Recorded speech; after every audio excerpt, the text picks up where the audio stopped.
दोस्तों स्वागत है हमारे इस YouTube चैनल पर। मैं राजन तिवारी। हम लोग आज दो एग्जाम का चर्चा करेंगे, एक एमपीपीएससी का और एक पीपीएससी का।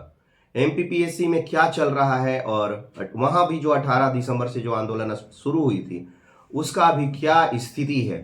क्या वो आंदोलन पूरी तरीके से बंद कर दी गई या फिर वो आंदोलन फिर से अपने नए जो है उभार के साथ में सामने प्रकट होने की कोशिश कर रही है। और फिर करेंगे बीपीएससी आंदोलन के ऊपर में चर्चा, बीपीएससी शिक्षा सत्याग्रह के ऊपर में चर्चा जो लगातार जारी है। तो 18 दिसंबर को दो पीसीएस एग्जाम यानी कि पब्लिक सर्विस कमीशन का जो एग्जाम होता है स्टेट लेवल का, स्टेट पीसीएस जिसको बोलते हैं, तो दो जगह पर जो है सत्याग्रह या आंदोलन बोल सकते हैं कि शुरू हुआ। पहला सत्याग्रह शुरू हुआ मध्य प्रदेश में और दूसरा सत्याग्रह शुरू हुआ बिहार में। मध्य प्रदेश में जो सत्याग्रह या जो आंदोलन शुरू हुआ वहां पर तीन मांग थी। पहला मांग था तो कि जो 87% का जो फॉर्मूला वहां पर लगाया गया है, 87% और 13%, तो 87% फॉर्मूला जो है उसका सारा रिजल्ट दिखाया जाए, ये मांग था। ये 87% और 13% फॉर्मूला है क्या, पहले इसको समझिए।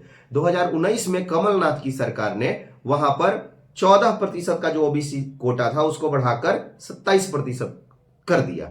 इससे क्या हुआ कि जो 50% का जो रिजर्वेशन कोटा है उसको उन्होंने लांघा और ये मामला चला गया। जो जनरल कैटेगरी के स्टूडेंट थे वो लेकर चले गए हाईकोर्ट में कि ये 50% जो रिजर्वेशन है उसका वादा खिलाफी है।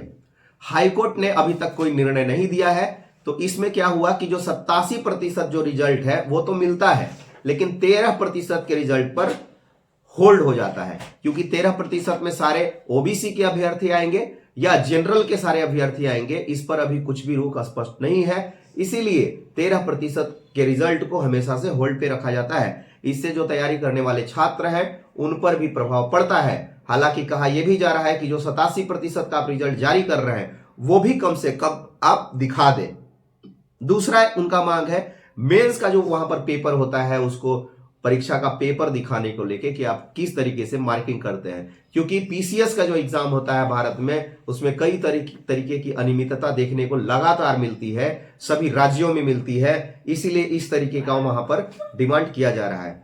तीसरा मांग है प्री के पेपर में गलतियां नहीं होगी। वहां पर क्या होता है कि जैसे बीपीएससी में भी प्री के कुछ क्वेश्चन को लेकर जो है डिस्प्यूट होता तो यूपीएससी में भी है, लेकिन जो कट ऑफ के नजदीक स्टूडेंट रहते हैं उनको बहुत परेशानी झेलना पड़ता है और वो चले जाते हैं फिर से हाईकोर्ट, और फिर हाईकोर्ट का डिसीजन मानने के लिए वो जो है बाध्य नहीं होती है। तो जो ये लगातार खामी है उसको दूर करने के लिए वहां के स्टूडेंट्स ने तीसरा मांग रखा था कि प्री के पेपर में गलती नहीं होगा। इन तीनों मांगों पर विचार करने के लिए वहां के डीएम ने अनशनकारी स्टूडेंट्स को दूध पिलाकर 13 तारीख को इनका अनशन छुड़वा दिया था, 13 दिसंबर को। यानी कि ये अनशन मुश्किल से 5-6 दिन चला।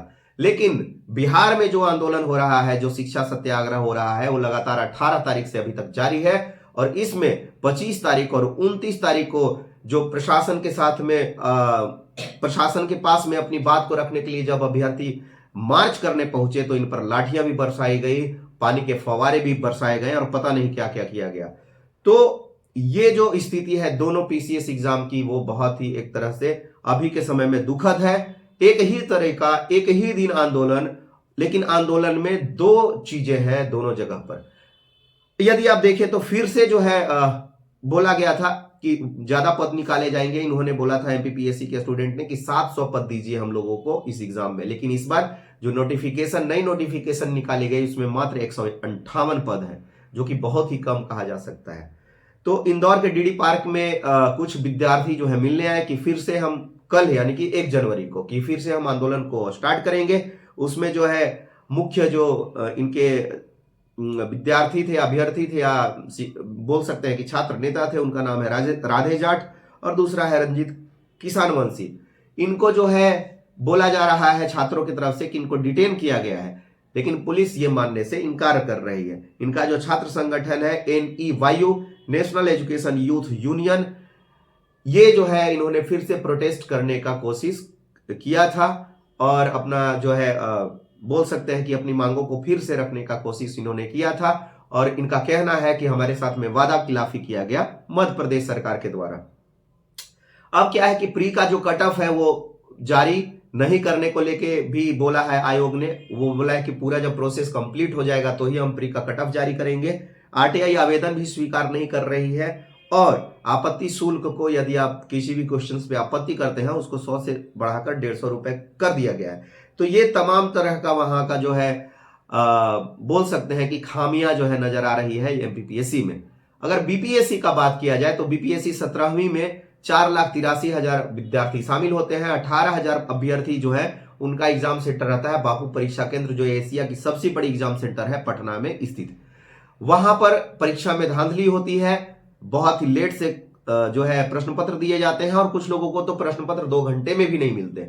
इसके बाद में तकरार होता है, जो केंद्र अधीक्षक है उनकी मृत्यु हो जाती है, राम इकबाल सिंह की हार्ट अटैक से, और छात्रों और जो प्रशासन के बीच में तकरार होता है, उसमें एक छात्र को यहाँ के जो डीएम है वो जो है थप्पड़ मारते हैं और इसको जो है पप्पू यादव के द्वारा संसद में भी उठाया जाता है।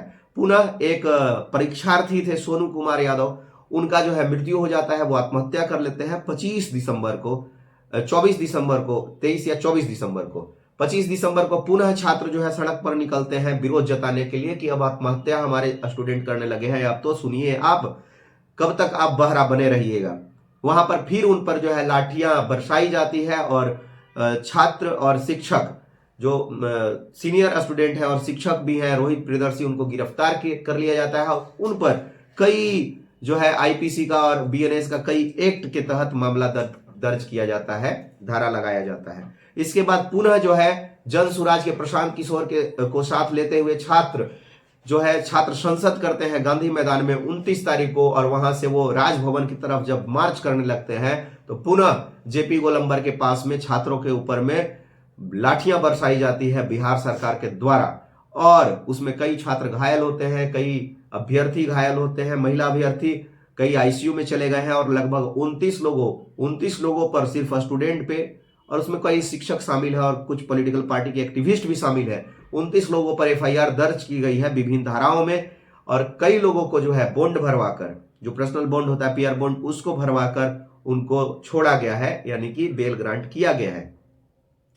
हालांकि बीपीएससी अभ्यर्थियों का कहना है कि 18,000 का जो फिर से पुनर्एग्जाम हो रहा है बापू परीक्षा केंद्र का 4 तारीख को जो शेड्यूल्ड है, उसका हम लोग विरोध करते हैं, वह असंवैधानिक है। आज पुनः जो है प्रेस कॉन्फ्रेंस बीपीएससी के अभ्यर्थी करने वाले हैं, देखा जाएगा कि क्या होता है। लेकिन इसमें जो तकरार है वो बढ़ता जा रहा है, पॉलिटिकल लोग भी शामिल है। पप्पू यादव ने भी विद्यार्थियों या अभ्यर्थियों का समर्थन किया है, पूरी तरीके से उन्होंने कमर कस लिया है और 3 तारीख को बिहार बंद का भी आह्वान किया है। तो ये जो है पूरा आंदोलन, ये जो जिसको शिक्षा सत्याग्रह नाम दिया गया है, वो दिलचस्प हो रहा है।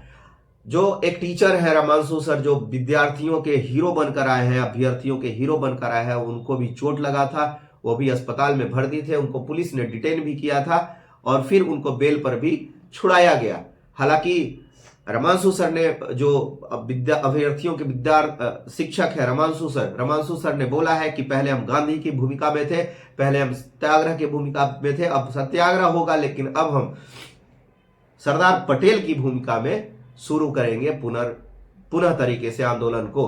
हालांकि आंदोलन लगातार सतत जारी है गर्दनी बाग धरना स्थल पे, जहां पर सत्याग्रह स्थल जिसको कहा जा रहा है अभ्यर्थियों के द्वारा, वो सत्याग्रह स्थल पर सैकड़ों की संख्या में अभ्यर्थी बैठे हुए हैं, दिन रात वहीं बैठे रहते हैं और अपना अनशन जो है या सत्याग्रह जो है प्रकट करते हुए सरकार से अपना हक, अपना न्याय जो है वो मांग रहे हैं। हालांकि सरकार यानी कि बाबू नीतीश कुमार के कान में जू तक नहीं रेंग रही है। इसी पिछले ही महीने 1 दिसंबर और 2 दिसंबर को होने वाली सीएचओ की एग्जाम को रद्द कर दिया बिहार सरकार में। 4,000 सीटें थी और कहा गया कि 2,000 सीटों को 5-5 लाख रुपए में बेच दिया गया, जिसे 100 करोड़ रुपया का खेला किया जा रहा था शिक्षा माफिया के द्वारा, यानी पेपर लीक माफिया के द्वारा, और जिसमें एक शिक्षा mafia, paper mafia Ravi Bhushan भी गिरफ्तार किया गया है। हालांकि बीपीएससी टीआरई 3 का पेपर लीक माफिया, नीट का पेपर माफिया और बिहार पुलिस का जो पेपर लीक हुआ था पिछले साल 2023 में, उसका जो पेपर लीक माफिया है संजू मुखिया,